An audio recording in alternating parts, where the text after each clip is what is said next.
Bienvenidos, hijos del fuego eterno, al lugar donde la verdad y la magia se encuentran. Salve, buscadores del sol negro. Preparaos para adentrarnos en un nuevo misterio.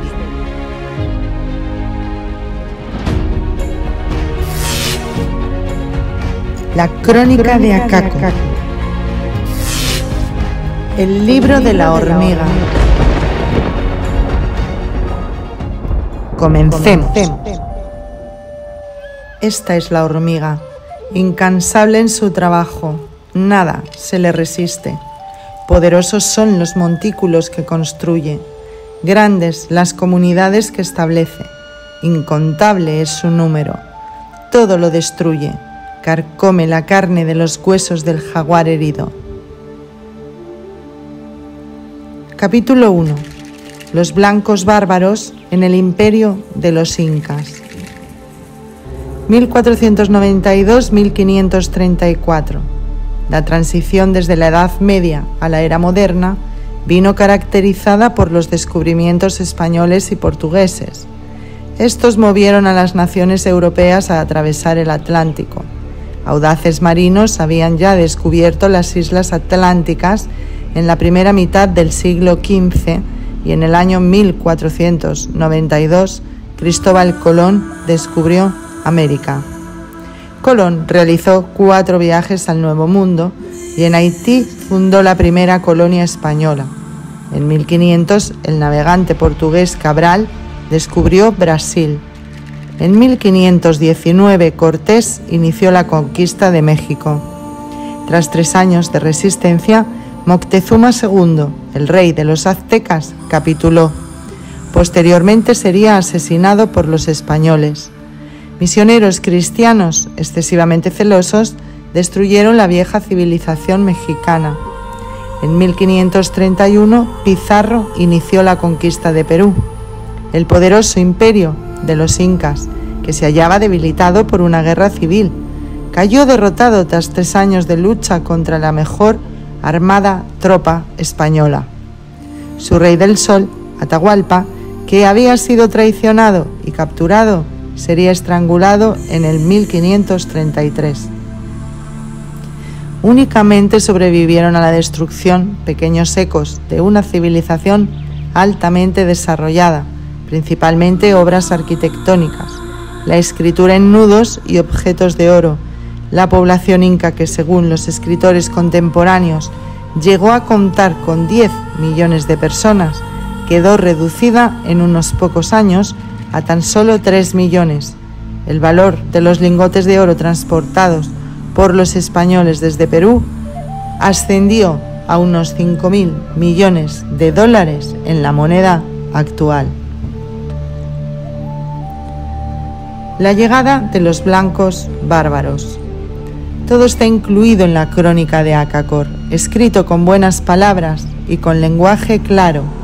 Mas yo la estoy relatando cuando ya el tiempo se acaba. Estoy exponiendo el libro de la sabiduría y la vida de mi pueblo según el legado de los dioses para dar una descripción del pasado y del futuro, porque los Uga Mongulala están condenados a la extinción.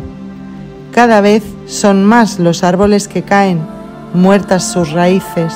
Cada ida son más numerosos los guerreros caídos ante las invisibles flechas de los blancos bárbaros. Un río infinito de sangre recorre los bosques del gran río hasta las ruinas de Akako.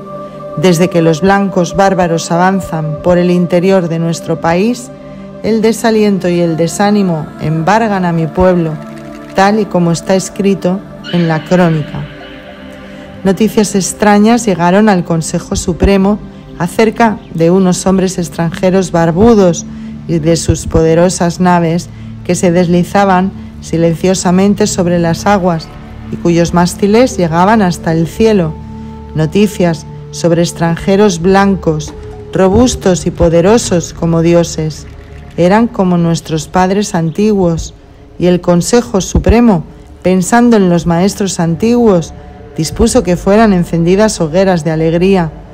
Quemaron ofrendas sacrificales ante los dioses, quienes por fin habían regresado, y la buena nueva corrió entre los hombres, se esparció de tribu en tribu. Día y noche sonaron los tambores. Toda la nación lloró de alegría, porque la profecía se había cumplido. Los dioses estaban regresando. A comienzos del año 12.013, 1532, según el calendario de los blancos bárbaros, tales pensamientos habrían sido sacrílegos. Parecía como si la profecía de los padres antiguos fuera a cumplirse. 6.000 años después de su última visita a la tierra, regresaban tal y como habían prometido, y la alegría del pueblo escogido era por tanto grande. Se acercaba una nueva era en el horizonte, un retorno a los días en los que los Uga Mongulala habían gobernado sobre el mundo en el norte, en el sur, en el oeste y en el este. Los únicos que no compartían el júbilo general eran los sacerdotes. Ellos dudaban de las noticias sobre el regreso de los dioses, aun cuando las fechas correspondíanse con las predicciones. 12.000 años hacía que los padres antiguos habían abandonado la tierra. 6.000 años habían pasado desde el tránsito del Asa. Pero los sacerdotes que conocen todas las cosas, que ven el futuro y para quienes nada permanece oculto, observaron signos ominosos en el cielo.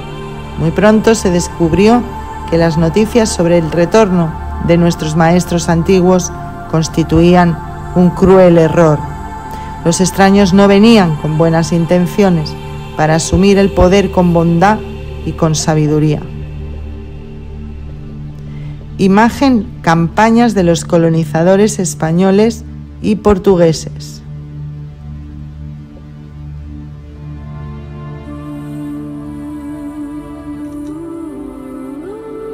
En vez de felicidad y de paz interior, trajeron lágrimas, sangre y violencia. En un frenesí de odio y de avaricia, los extranjeros destruyeron el imperio de nuestra nación hermana, los incas. Quemaron ciudades y aldeas y asesinaron a hombres, mujeres y niños.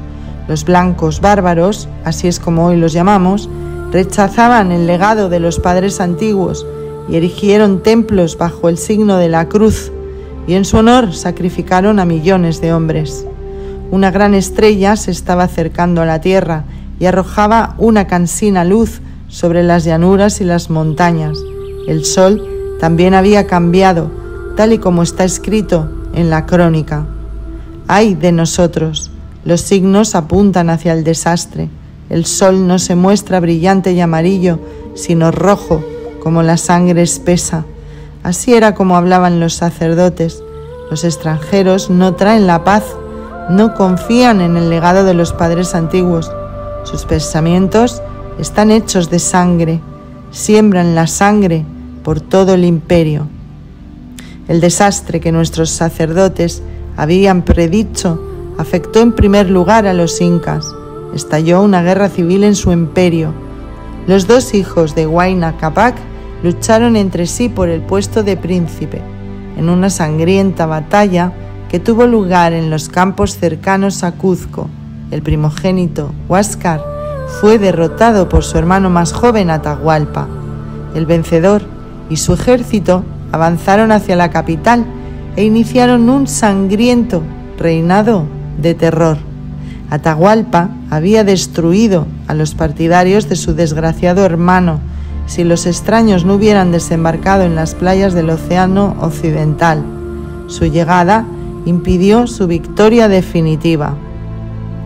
Poderosas naves llegaron a la costa, vinieron silenciosamente sobre el mar y desembarcaron unos hombres barbudos con potentes armas y extraños animales, tan veloces y tan fuertes como el jaguar que caza. Y en solo un día, un poderoso rival se levantó contra Atahualpa. Había ganado un cruel enemigo que era falso y estaba lleno de astucia. La destrucción del imperio inca. Poco después de su llegada a Perú, los blancos bárbaros dejaron traslucir sus auténticas intenciones. Deslumbrados por la riqueza y los tesoros de Cuzco, iniciaron una cruel guerra de conquista. Asaltaron primero las ciudades de la costa, ocuparon los campos periféricos y sometieron a las tribus aliadas de los incas. A continuación, los blancos bárbaros se prepararon para una campaña contra las montañas de los Andes, en el lugar denominado Catamarca, a 10 horas de camino de Cuzco. Se encontraron con el ejército de Atahualpa, el príncipe de los hijos del sol. Terribles son las noticias que traen los exploradores, horrendas sus revelaciones. Atahualpa tuvo que pagar cara su arrogancia, cayó víctima de la astucia de los extranjeros, fue traicionado y capturado, y el segundo hijo de Guayana Capac fue apresado. Sus guerreros perecieron ante las armas de los blancos bárbaros. La llanura se cubrió de sangre.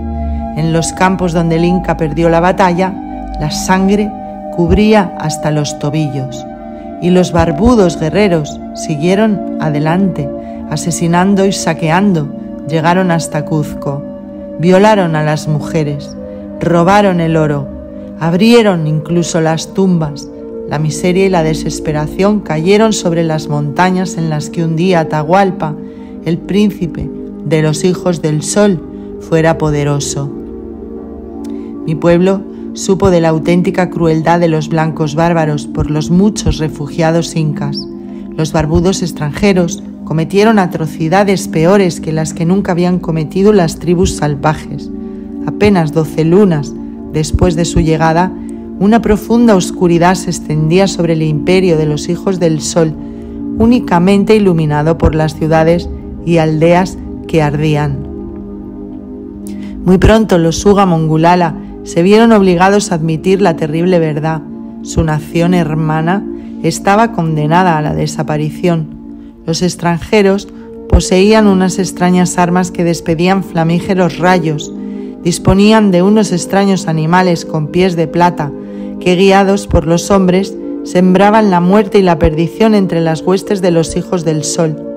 Ante ellos, los guerreros de Atahualpa huían perseguidos por el pánico. Mas los incas eran una nación fuerte. A pesar de las superiores armas de los extranjeros, lucharon bravamente por su país. Después de la devastadora derrota en Catamarca, el ejército superviviente se reagrupó en las montañas que rodean Cuzco y en la frontera del país llamado Bolivia. El cuerpo principal del ejército se apostó en los pasos de las montañas que conducían a la costa. Escogidos guerreros atacaron al enemigo por la espalda. De este modo impidieron el avance de los blancos bárbaros durante bastante tiempo. Solamente cesarían en su resistencia cuando los extranjeros quemaron vivo a Atahualpa en honor de su dios, con lo que esta profecía de nuestros sacerdotes se había cumplido. El imperio inca se derrumbó bajo una terrible tormenta de fuego. ¡Ay, hijos del sol!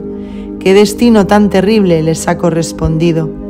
Traicionaron el legado de los dioses y ahora ellos mismos han sido traicionados, han sido castigados, han sido sangrientamente abatidos por los blancos bárbaros, porque los extranjeros no conocían la misericordia, no perdonaron ni a las mujeres ni a los niños, se comportaban como bestias salvajes, como hormigas, destruyéndolo todo a su paso. Había comenzado la era de la sangre para los hijos del sol. Toda una nación estaba expiando los pecados de Viracocha. Los días del perro comenzaron cuando el sol y la luna fueron oscurecidos por la sangre. La retirada de los Suga Mongulala. A los 5 años de la llegada de los blancos bárbaros, el imperio inca parecíase al de Acacor, después de la primera gran catástrofe. Su capital yacía en ruinas, aldeas y poblados habían sido incendiados. Los supervivientes se habían retirado al interior de las altas montañas o servían como esclavos a los blancos bárbaros. El signo de la cruz, que es idéntico al signo de la muerte, podía verse por doquier. Hasta ese momento, los Suga Mongulala habían sido testigos distantes de la tragedia. Los blancos bárbaros estaban dedicados de lleno al saqueo de la riqueza de los incas. Sus guerreros temían a la densa inmensidad de las lianas en las laderas orientales de los Andes, y únicamente los incas que huían cruzaron la frontera fortificada que Lhasa había ordenado construir. En el año 12.034 la guerra se extendió a Acácor. Los españoles, así es como los blancos bárbaros se llamaban a sí mismos, tuvieron noticias de nuestra capital por una traición, y como su codicia por el oro era insaciable, prepararon un ejército. Tras una dura lucha con la tribu del terror demoníaco, el ejército avanzó por el flanco oriental de los Andes hacia la región de Machu Picchu. El Consejo Supremo se vio obligado a adoptar una decisión de la más trascendental importancia: la guerra contra los blancos bárbaros o la retirada hacia las regiones más interiores de Acácor. El príncipe Humo y los ancianos se decidieron por la retirada, aunque los señores de la guerra y los guerreros aconsejaron en contra. Ordenaron que las ciudades fronterizas fueran abandonadas y que todo signo de la capital fuera destruido. Únicamente habrían de quedar en las regiones abandonadas pequeños contingentes de exploradores para observar los movimientos de los guerreros hostiles y prevenir a Acácor de un ataque. Y esta fue la decisión de Humo, y así se hizo. Los acontecimientos que siguieron demostraron la justeza de la decisión del príncipe Humo. Su decisión salvó a los Uga Mongulala de una guerra que nunca podían haber ganado, pero al mismo tiempo condenó a los incas a su extinción definitiva. El Consejo Supremo rechazó la petición de ayuda de los generales incas y se preparó para un difícil conflicto defensivo. Si tenía que haber guerra, esta se desarrollaría allí donde las barreras naturales obstaculizarían a los blancos bárbaros, en los valles elevados de los Andes y en la inmensidad de las lianas sobre el gran río. Los guerreros obedecieron las instrucciones del Consejo Supremo y se retiraron de las regiones amenazadas. Con los corazones constritos, incluso tuvieron que abandonar Machu Picchu, la ciudad sagrada de Lhasa. Largas columnas de porteadores trasladaron todos los objetos, las joyas, las ofrendas sacrificiales y las provisiones hasta Acácor. A continuación, los guerreros arrasaron las casas y las murallas y a su retirada destruyeron los caminos. Los sacerdotes destruyeron los templos. Los artesanos bloquearon las entradas con pesadas piedras.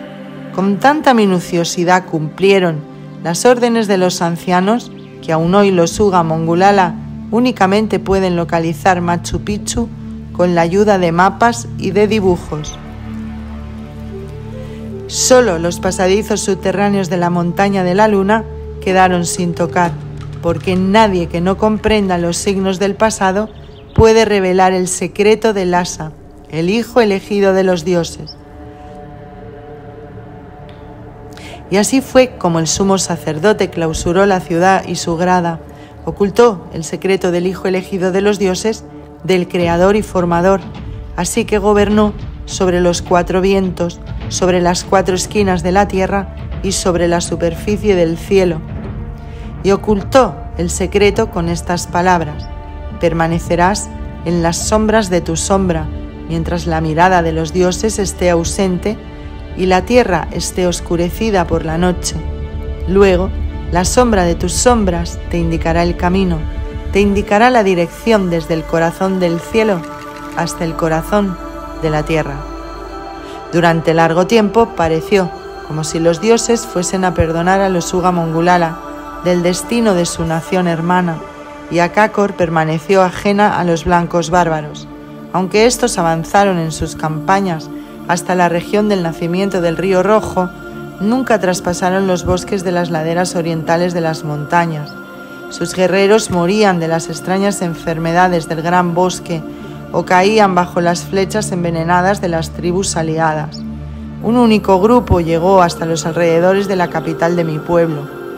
En el monte Acay, a 3 horas de camino de Acácor, se libró una memorable batalla y que ha quedado descrita en la crónica para la posteridad. Fue en el monte Acai donde los guerreros se encontraron, los blancos bárbaros con sus terribles armas y los guerreros de hierro de los servidores escogidos. Durante un tiempo la batalla estuvo indecisa, los ejércitos peleaban con dureza. Entonces los servidores escogidos se atrevieron a atacar, avanzaron hasta el corazón de sus enemigos, cegaron sus ojos con antorchas, trabaron sus pies con lazos, golpearon sus cabezas con piedras hasta que la sangre afluyó por la boca y por la nariz, y los blancos bárbaros huyeron de pánico, abandonando todo detrás de sí, sus armas y sus armaduras, sus animales y sus esclavos. Lo único que querían era salvar sus vidas, y ni eso pudieron lograr. Apenas alguno pudo huir, y muchos de ellos fueron llevados cautivos a Acacor. Los cautivos fueron los primeros blancos bárbaros en Acacor. Los Uga Mongulala los observaban con horror y con reverencia. Únicamente los sacerdotes los trataron con desprecio. Como un signo de su humillación, arrojaron polvo de la tierra sobre los falsos creyentes. Luego el Consejo Supremo envió a los blancos bárbaros como esclavos a las minas de oro y de plata. Espiarían sus crímenes hasta el final de sus días, tal y como está escrito en la crónica. Estas son las noticias. Así fue como habló el sumo sacerdote a los blancos bárbaros. ¿Quién os ha autorizado para gobernar sobre la vida y sobre la muerte? ¿Quiénes sois que os permitís despreciar el legado de los dioses? ¿De dónde procedéis que os permitís traer la guerra a nuestro país? Verdaderamente, vuestros actos son malvados. Habéis derramado la sangre, habéis cazado a los hombres, habéis destruido las tribus de los hijos del sol y habéis esparcido su sangre por las montañas. Estas fueron las palabras del sumo sacerdote. Fueron terribles, mas los corazones de los blancos bárbaros no se conmovieron. Les costó llegar a comprender su destino, porque les esperaba la cautividad eterna.